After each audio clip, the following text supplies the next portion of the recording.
स्वतंत्रता दिवस के शुभ अवसर पर इस विद्यालय प्रांगण में जितने भी लोग उपस्थित हैं सभी को आज का दिन मंगलमय हो, इसी शुभकामना के साथ।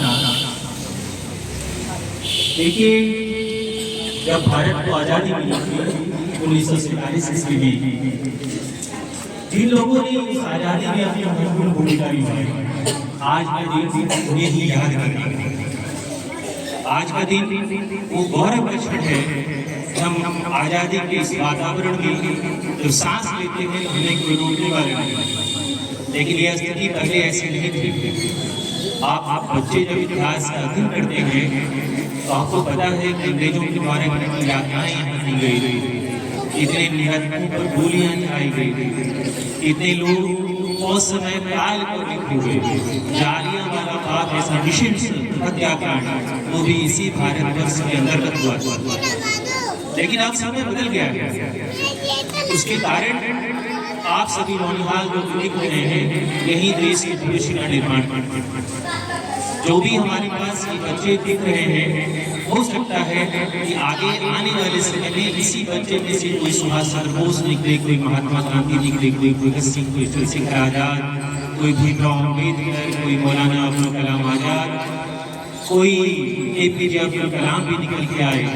कोई हो सकता है कि हमारे जो देश के प्रधानमंत्री नरेंद्र मोदी वो भी इसी में से कोई निकले, कोई अटल बिहारी वाजपेयी निकलेंगे, कोई जवाहरलाल नेहरू निकलेंगे, कोई राजेंद्र प्रसाद की धरती।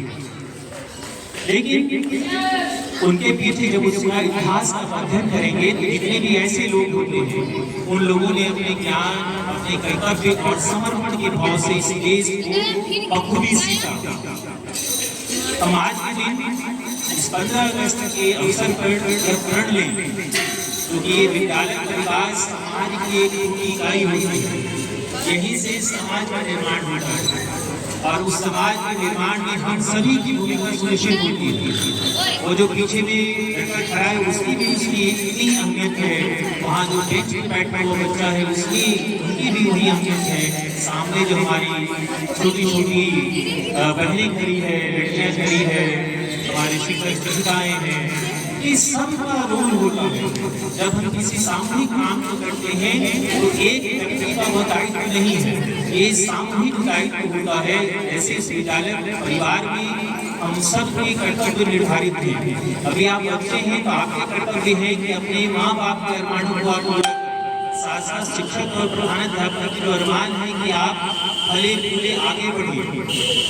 जरा सोचिए कि अगर किसी भी हिंदुस्तान में कोई व्यक्ति रह रहा है और वो किसी भी चीज में अव्वल आता है तो भी कोई सामान्य बच्चा ही होता है, आपकी लोगों जैसे बच्चे होते हैं। कोई अलग से उसको ईश्वर ने 2 हाथ के बदले 5 हाथ नहीं दिए, वो भी 2 हाथ है, वही 2 पैर है, वही दिमाग के पास आता है। आवश्यकता इस चीज की होती है कि हम उसका कितना इस्तेमाल करते हैं।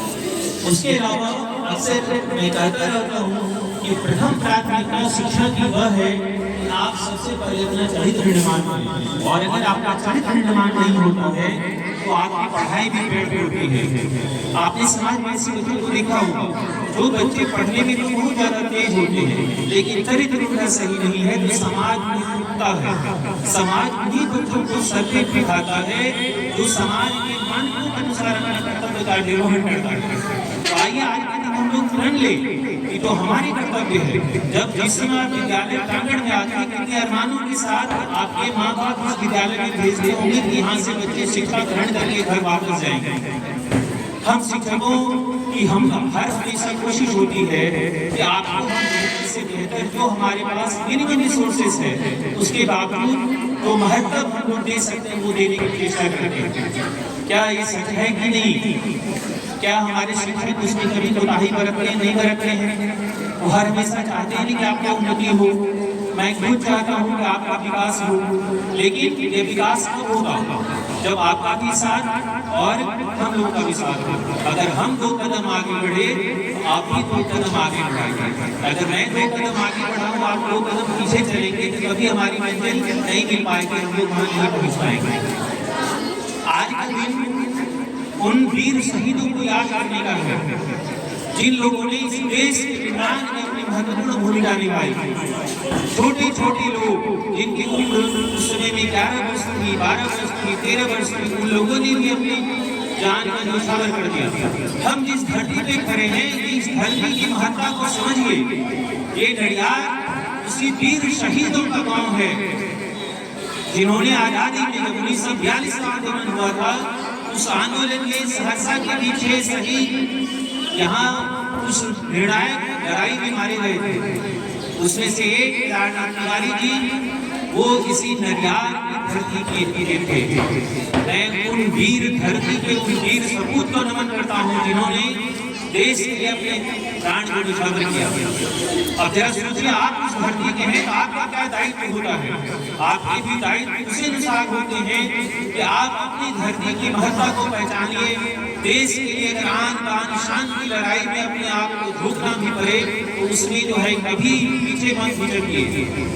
आप किस स्तर पे हैं, जितना मैक्सिमम हो सकता है वो देने की कोशिश करिए। उससे हमारा देश बनेगा और देश जब बनता है तो अंतर्राष्ट्रीय स्तर पे हमारी एक छवि होती है। तो आज के दिन आप लोगों को हम सबको आशीर्वाद देते हैं कि आप खूब मन से पढ़िए और आगे बढ़िए। इसी उज्जवल कामना के साथ आपका दिन आज तो शुभ हो। बहुत बहुत धन्यवाद।